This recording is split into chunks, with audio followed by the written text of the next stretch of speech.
Okay student, आज अपन start करेंगे quantization of charge पर न्यूमेरिकल। मैंने प्रीवियस लेक्चर में आप लोगों को समझाया था चार्ज और उसकी प्रॉपर्टीज़ के बारे में।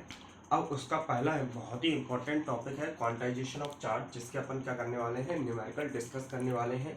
इसके न्यूमेरिकल स्टेट बोर्ड में बहुत आते हैं और ऑब्जेक्टिव जब से हुआ है तब से और आने लगे हैं। इसके अलावा जेई मेंस और एडवांस में भी कुछ न्यूमेरिकल इसके देखने को मिलते हैं। बाई पार्ट तो एटलीस्ट आपको देखने को मिलेगा ही। अगर आप देखें ध्यान से, मैंने पहला न्यूमेरिकल लिया, फर्स्ट न्यूमेरिकल लिया, बहुत सिंपल से न्यूमेरिकल लिए। How many number of electron present in 1 coulomb charge. तो सबसे पहले अपन क्या करें, क्वांटाइजेशन ऑफ चार्ज को हमने क्या समझा था, Q इक्वल टू क्या होता है, एन होता है। जहां पर Q चार्ज ऑन बॉडी होता था, Q क्या होता था बेटा, चार्ज ऑन बॉडी होता था, और N क्या होता था, नंबर ऑफ इलेक्ट्रॉन, और E होता था चार्ज ऑफ इलेक्ट्रॉन। E क्या होता था, चार्ज ऑफ इलेक्ट्रॉन। ठीक है, तो सबसे पहला अपना क्वेश्चन आया, how many number of electron present in 1 coulomb charge. तो अगर अपन फर्स्ट क्वेश्चन देखें तो फर्स्ट क्वेश्चन में अपन को चार्ज कितना दिया है, चार्ज कितना गिवन है, अगर आप देखें तो Q इक्वल टू 1 कूलम दिया है। इलेक्ट्रॉन का चार्ज कितना होता है, चार्ज ऑफ इलेक्ट्रॉन होता है 1.6 इंटू 10⁻⁻19 कूलम। अभी अपन सिर्फ मैग्नीट्यूड वैल्यू लेंगे, -1.6 इंटू 10⁻⁻19 नहीं लेंगे, है ना। तो Q इक्वल टू क्या लिया अपन ने, एन ही अपन जानते हैं। तो Q की वैल्यू कितनी है, 1, और n कितना है अपन को फाइंड करना है, 1.6 इंटू 10⁻⁻19। n इक्वल टू कितना हो जाएगा, 1। अगर अपन यहाँ कूलम या कूलम रखते हैं, Q इक्वल टू एन ही है, तो 1 coulomb equal to n into 1.6 into 10⁻⁻19 coulomb. C से ये C कैंसिल आउट हो जाएगा, मतलब कूलम से कूलम कैंसिल आउट हो जाएगा। 1.6 इंटू 10⁻⁻19, जब ये पॉइंट हटेगा तो 10 बनेगा, 10/16, और ये 10 टू दी पावर माइनस का 19 प्लस हो जाएगा ऊपर, एक 10 इससे उधार ले लेंगे तो कितना हो जाएगा, 100/16 इंटू 10 टू दी पावर 18। जब इस कैलकुलेशन को सॉल्व करेंगे आप तो 6.25 इंटू 10 टू दी पावर 18 इतने नंबर ऑफ इलेक्ट्रॉन प्रेजेंट होंगे 1 कूलम चार्ज में। Is that clear. Second upon numerical यहीं पर देखें। सेकंड न्यूमेरिकल बोला है, how many number of electron present in 16 micro coulomb charge. तो इस बार चार्ज कितना दिया गया है अपन को, Q गिवन है 16 माइक्रो कूलम, और मेरे बच्चे जानते हैं 1 माइक्रो कूलम में कितना होता है, 10 to the power -6 coulomb. 1 micro coulomb में कितना होता है, 10 टू दी पावर -6 कूलम। और इलेक्ट्रॉन का चार्ज कितना होता है, 1.6 into 10 to the power -19 coulomb. मैंने फिर से Q equal to N E quantisation of charge लगाया, तो Q equal to N E, Q की वैल्यू कितनी है बेटा, 16 into 10 to the power -6, n into 1.6 into 10 to the power -19। n equal to कितना होगा, 16 into 10 to the power -6 upon 1.6 into 10 to the power -19। Point हटेगा तो 0 बनेगा। 16 10 जा कितना होता है, 160 होता है, ये माइनस का 19 ऊपर जाएगा तो 10 to the power -6, 10 to the power plus का 19, 19 और 1 कितना हो जाएगा, 20, 20 - 6 कितना हो जाएगा, 14। इतने नंबर ऑफ इलेक्ट्रॉन क्या होंगे, प्रेजेंट होंगे। आप नोट डाउन कर लीजिए। ओके बेटा, अब अपना थर्ड अपन देखते हैं। थर्ड अपना 7 and 14 में कितना चार्ज प्रेजेंट होगा, मतलब इसके पास कितना चार्ज होगा। तो अगर अपन देखें नाइट्रोजन का एटॉमिक नंबर कितना है, एटॉमिक नंबर है 7, इतने ही नंबर ऑफ इलेक्ट्रॉन प्रेजेंट होंगे, नाइट्रोजन में। तो नाइट्रोजन में कितने इलेक्ट्रॉन हो जाएंगे, 7 इलेक्ट्रॉन हो जाएंगे। तो अपन को n कितना दिया है, 7 दिया है। इलेक्ट्रॉन का चार्ज कितना होता है, 1.6 into 10 to the power -19 coulomb. Q equal to अपन क्या जानते हैं, n ही जानते हैं, तो n इक्वल टू क्या हो जाएगा, Q अपॉन E। Q की वैल्यू कितनी होगी जरा बताओ, सॉरी Q तो अपन को फाइंड करना है। n कितना है, 7, 1.6 इंटू 10 टू दी पावर -19, 7 6 42, 2 4, 7 1 7 और 4 11, और ये point 11.2 into 10 to the power -19 coulomb charge यहाँ पर बनेगा। क्वेश्चन है, क्वेश्चन बोल रहा है इफ, इस क्वेश्चन को थोड़ा वर्ड प्रॉब्लम्स टाइप में है तो इसको अपन थोड़ा ध्यान से समझ लेते हैं। If 10 to the power 9 electron cross out of a body to another body in every second how much time is required to get a total charge of 1 coulomb charge. क्या बोल रहा है कि जब कोई भी दो बॉडी को आपस में कांटेक्ट किया जाता है तो 10 टू दी पावर 9 इलेक्ट्रॉन एक बॉडी से दूसरी बॉडी में क्रॉस करके चले जाते हैं 1 सेकंड में। तो कितना टाइम लगेगा कि बॉडी के पास चार्ज कितना हो जाए, 1 कूलम चार्ज हो जाए, to get a total charge of 1 coulomb of a body. एन किसी बॉडी का चार्ज कितना हो जाए, 1 कूलम हो जाए। ठीक है, यहाँ पर अपन को एन कितना दिया है, नंबर ऑफ इलेक्ट्रॉन्स कितने दिए हैं, अगर आप ध्यान से देखें नंबर ऑफ इलेक्ट्रॉन्स दिए हैं 10⁻⁹। ठीक है, अब इलेक्ट्रॉन का चार्ज कितना होता है, -1.6 इंटू 10⁻⁻19, अपन प्लस का लेंगे। अब 1 सेकंड में जा रहा है, तो charge on a body in 1 second, 1 second में कितना हो गया अपना एनी, तो ये कितना हो जाएगा 10⁹ इंटू 1.6 इंटू 10⁻⁻19, 1.6 इंटू 10⁻⁻10। ठीक है ना, ये 1 सेकेंड में है, तो मैंने क्या लिखा, charge on a body, charge इसे क्यू मान लेते हैं, charge on a body in T time, in T time हमने क्या मान लिया, टी टाइम में 1 कूलम चार्ज होगा। किसी भी बॉडी पर जो चार्ज होगा मैंने किसने मान लिया, टी टाइम में मान लिया, तो मैंने इसे क्यूडैश नाम दिया, और ये क्या हो जाएगा, क्यू इंटू टी हो जाएगा। ठीक है, क्यूडैश हमें फाइंड करना रहेगा, टी टाइम है, हमें क्या फाइंड करना है, टी फाइंड करना है। तो हमें कितना दिया है, 1.6 इंटू 10⁻⁻10 दिया है, ये टी है। क्यूडैश क्या बोल रहा है वो, ये क्यूडैश होगा, ये आपका क्या होगा, क्यूडैश होगा। क्यों, क्योंकि चार्ज हमें कितना करना है, 1 कूलम करना है, तो ये कितना हो जाएगा, 1 हो जाएगा। 1/1.6 इंटू 10⁻⁻10 इक्वल टू टी। इसको आप सॉल्व कर लीजिए, आपको टी की वैल्यू आ जाएगी। सॉल्व कर लेंगे ना आप लोग, सॉल्यूशन है, सिंपल कैलकुलेशन है, आप कैलकुलेट कर लीजिए, नोट कर लीजिए आप सारा।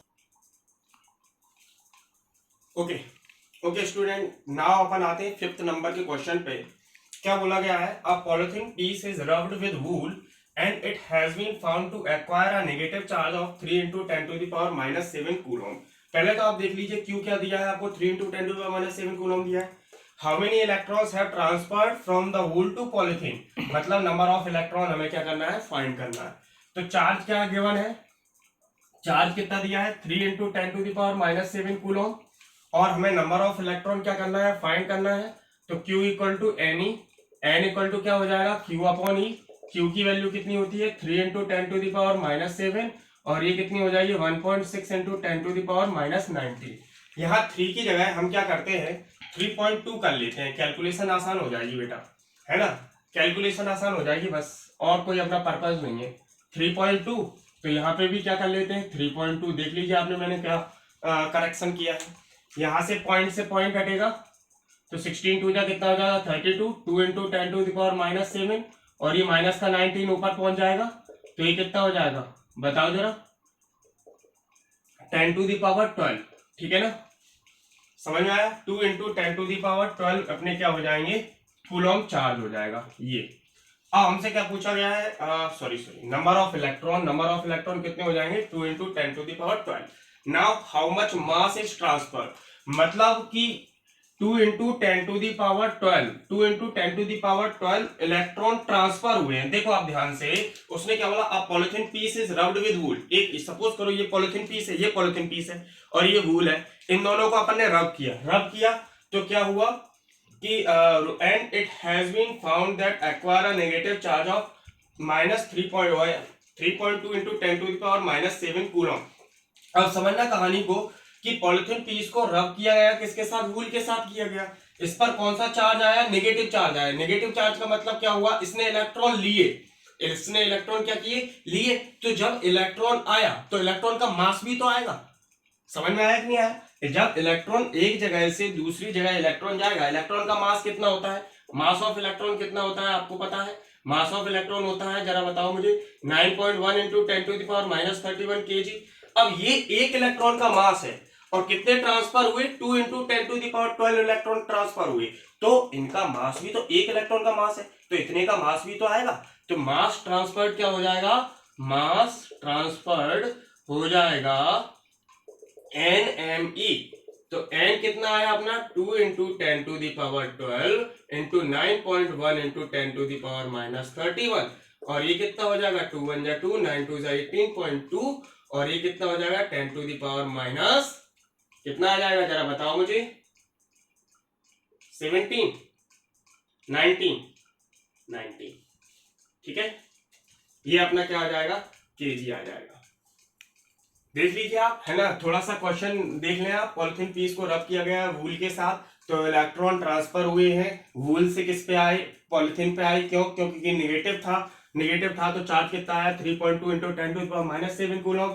एन फाइंड करना है, N equal to Q upon E लगाया, 3.2 इंटू 10⁻⁷ है, तो 3.2 इंटू 10⁻⁷ अपॉन 1.6 इंटू 10⁻⁹ ऊपर जाएगा 2, 19 - 7 कितना होता है 12, तो कितना आ जाएगा ये 2 इंटू 10⁻12। अब ये किसका है ना, ये किसका मास है, एक इलेक्ट्रॉन का मास है 9.1 इंटू 10⁻31 kg। अब कितने ट्रांसफर हुए 2 इंटू 10⁻12, तो 2 इंटू 10⁻12 इंटू 9.1 इंटू 10⁻31, और इसको जब सॉल्व किया तो इतना मास ट्रांसफर्ड हुआ है किस पर, एक बॉडी से दूसरी बॉडी पर, है ना। पॉलिथीन ने नेगेटिव चार्ज लिया, मतलब पॉलिथीन पे इलेक्ट्रॉन आए, मतलब वूल से मास किस पे आया, पॉलिथीन पे आया, वूल से मास पॉलिथीन पे आया। क्यों, क्योंकि पॉलिथीन क्या है, नेगेटिव चार्ज है, पॉलिथीन ने इलेक्ट्रॉन लिए, इसीलिए वूल से मास किस पे आया, पॉलिथीन पे आया। क्यों, क्योंकि पॉलिथीन ने इलेक्ट्रॉन लिए। अब अपना क्या आ गया, 6 क्वेश्चन दिखने से पहले ये अपन नोट डाउन कर लो पहले। 6th नंबर क्वेश्चन क्या बोल रहा है, how much charge present on 16 gram oxygen. मतलब हमें अमाउंट ऑफ ऑक्सीजन कितना दिया है, 16 ग्राम दिया है, तो अपन बोल सकते हैं अमाउंट ऑफ ऑक्सीजन कितना दिया है हमें, 16 ग्राम दिया है, ठीक है। अब हमें क्या दिखा, फाइंड करना है how much charge present in 16 ग्राम मास। मतलब चार्ज को प्रेजेंट करने के लिए हम क्या जानते हैं, अगर हम क्वांटाइजेशन लगाते हैं तो Q इक्वल टू एन होता है।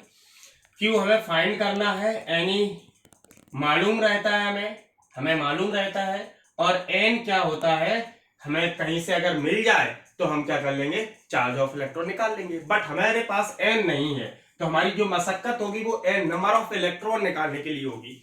हम क्या जानते हैं, ऑक्सीजन क्या होता है, 8O16 होता है। 8O16 मतलब 8 क्या होता है, एटॉमिक नंबर होता है, और क्या होता है 16 क्या होता है, एटॉमिक मास होता है। तो एटॉमिक नंबर कितना हो गया, 8, और एटॉमिक मास कितना हो गया 16 हो गया। अब हम अगर देखें, अगर आप लोगों को मालूम हो, थोड़ा मोल कॉन्सेप्ट का केमिस्ट्री का पार्ट है, आप लोगों को मालूम हो एटॉमिक मास किसके इक्वल होता है, एटॉमिक मास इक्वल होता है अवोगाड्रो नंबर के, किसके, अवोगाड्रो नंबर के, बट किसमें, ग्राम में, तो 16 ग्राम किसके बराबर हो जाएगा, 6.023 इंटू 10⁻23, ये अवोगाड्रो नंबर है। 16 ग्राम एटॉमिक मास है, 16 है, ये कितना है 16 है एटॉमिक मास, तो इसका ग्राम अपन ने लगाया, तो 16 ग्राम में 6.023 इंटू 10⁻23। अगर कोई आपसे बोले नाइट्रोजन के लिए, तो नाइट्रोजन के लिए क्या होता है, 7 and 14 होता है, तो 14 ग्राम किसकी इक्वल हो जाएगा, इसकी इक्वल हो जाएगा। अगर कोई कार्बन का बोले 6C12 होता है, कार्बन का कितना होता है 6C12, तो 12 ग्राम किसके बराबर हो जाएगा, 6.023 इंटू 10⁻23 के इक्वल हो जाएगा। क्यों, अब देखें ध्यान से, 16 ग्राम था तो 1 ग्राम का कितना निकालेंगे, 1 ग्राम का मास कितना आएगा, 6.023 अपॉन 16 इंटू 10⁻23। हमें किसका एटॉमिक मास हमें कितना गिवन है, अमाउंट ऑफ ऑक्सीजन 16 ग्राम, तो 16 ग्राम का अपन निकालेंगे तो क्या आएगा, फिर से 16 ग्राम, 16 किसका, ऐसे निकालो 16 इंटू 1 ग्राम, ये किसका है, ये गिवन वाला है, ये क्या है, गिवन वाला, कंफ्यूज मत होना, ये किस वाला है, गिवन वाला है, जो ये दिया गया है, ठीक है ना। 16 इंटू 6.023 अपॉन 16 इंटू 10⁻23, ये कितना आ जाएगा 6.023 इंटू 10⁻23। अब समझना कहानी को इस तरीके समझो कि जो 16 ग्राम का था ये किसका, ऑक्सीजन का था, लेकिन ऑक्सीजन का एटॉमिक नंबर कितना होता है 8, एटॉमिक नंबर ऑफ ऑक्सीजन कितना होता है 8, तो नंबर ऑफ एटम्स कितने प्रेजेंट होंगे, नंबर ऑफ एटम्स या number of electrons present in 16 gram oxygen, तो इसके इलेक्ट्रॉन कितने होते हैं ऑक्सीजन में, 8 इलेक्ट्रॉन होते हैं। 16 ग्राम का कितना निकल के आया 6.023 इंटू 10⁻23। जब आप इसको सॉल्व कर लेंगे तो आपको क्या आ जाएगा, नंबर ऑफ इलेक्ट्रॉन आ जाएगा, क्या आ जाएगा, नंबर ऑफ इलेक्ट्रॉन, और नंबर ऑफ इलेक्ट्रॉन आ गया तो चार्ज ऑन 16 ग्राम ऑक्सीजन कैसे निकल आएगा, जरा बताओ मुझे, Q इक्वल टू कैसे निकलेगा, Q इक्वल टू एन। अब n कितना आया आपका 8 into 6.023 into 10 to the power 23। Electron क्या आ जाएगा 1.6 into 10 to the power minus 90। जब इस कैलकुलेशन को आप सॉल्व कर लोगे तो आपको किसकी वैल्यू मिल जाएगी, चार्ज की मिल जाएगी। 16 ग्राम ऑक्सीजन पर चार्ज मिल जाएगा आपको कितना होगा। एक बार इसको अच्छे तरीके से क्वेश्चन को देख लें ध्यान से, है ना, थोड़ा सा अच्छा क्वेश्चन है, कर लेंगे आप लोग। ओके स्टूडेंट, नेक्स्ट क्वेश्चन है अपना, how much charge present in 4 mole hydrogen gas. पहले अपन सारे बच्चे ध्यान समझें, अपन क्या ले रहे हैं, 4 मोल हाइड्रोजन गैस ले रहे हैं, ठीक है। तो समझो आप ध्यान से कि हाइड्रोजन गैस में नंबर ऑफ इलेक्ट्रॉन कितने प्रेजेंट होंगे। पहले तो सबसे पहली इंपॉर्टेंट चीज हमें क्या देखना है, हाइड्रोजन गैस में नंबर ऑफ इलेक्ट्रॉन कितने प्रेजेंट होंगे, क्योंकि चार्ज निकालना है। क्वांटाइजेशन ऑफ चार्ज क्या बोलता है, Q इक्वल टू एन। ये हमें मालूम है, Q हमें निकालना है, n अगर हमें मिल जाए तो Q मिल जाएगा। तो n निकालने के लिए सबसे पहले अपन हाइड्रोजन गैस में इलेक्ट्रॉन देखते हैं। तो number of electron present in hydrogen gas, present in hydrogen gas H2 gas. तो H2 गैस में कितने होंगे, 2 होंगे। क्यों होंगे, क्योंकि एक हाइड्रोजन में कितना होता है 1, H2 में कितने होंगे 2 इलेक्ट्रॉन, तो ये 2 इलेक्ट्रॉन हो जाएंगे। इसके बाद अपन क्या देख रहे हैं कि 4 मोल, तो 1 मोल किसके इक्वल होता है, 1 मोल किसके बराबर होता है, अवोगाड्रो नंबर के। तो 6.023 into 10 to the power 23। Is that clear. तो 4 मोल किसके बराबर होंगे, 4 मोल इक्वल होंगे किसके, 4 मोल किसके इक्वल होंगे, 4 into 6.023 into 10 to the power 23। Is that clear. अब अपन को क्या निकालना है, number of electron present, number of electron present, number of electron present in 4 mole, ये पूरा पूरा लेंगे अपन, 4 mole hydrogen gas, 4 mole hydrogen gas कितना हो जाएगा 2। कितने हाइड्रोजन गैस में इलेक्ट्रॉन कितने 2, और 4 मोल में कितना आया 4 into 6.023 into 10 to the power 23। ये अपन को n की वैल्यू मिल गई। तो क्वांटाइजेशन ऑफ चार्ज से क्या कर सकते हैं, Q इक्वल टू एन, ठीक है ना।